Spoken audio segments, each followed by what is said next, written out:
Friends, இன்னைக்கு உள்ளி காரம் எக் ஃப்ரை பார்க்க போகிறோம். அதுக்கு ஒரு சின்ன பேன் எடுத்துக்கலாம். அதில்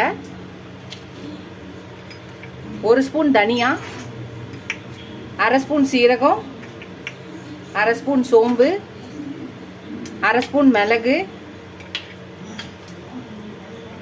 4 பல்லு பூண்டு தோலோட போட்டுக்கலாம்.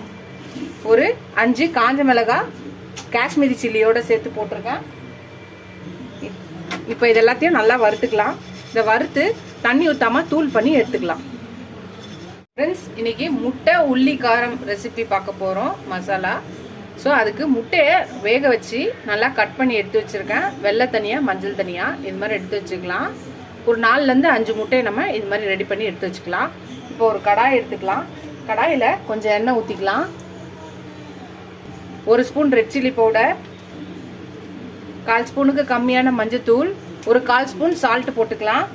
இப்போ நம்ம இந்த வெல்லம் மட்டும் நம்ம போட்டு இதில் நம்ம ஃப்ரை பண்ணி எடுத்துக்கலாம். இப்போ இதை நல்லா ஃப்ரை பண்ணி எடுத்துக்கலாம். ஃப்ரை பண்ணியாச்சு. இப்போ தனியாக இதை தட்டில் எடுத்துடலாம். மறுபடியும் அதே கடாயில் ஒரு 2 வெங்காயத்தை அரிஞ்சு வச்சுருக்கேன், அதையும் போட்டுக்கலாம். இப்போ 1/4 ஸ்பூன் மஞ்சத்தூள் போட்டுக்கலாம். ஒரு 2 ஸ்பூன் ரெட் சில்லி பவுடர் போட்டுக்கலாம்.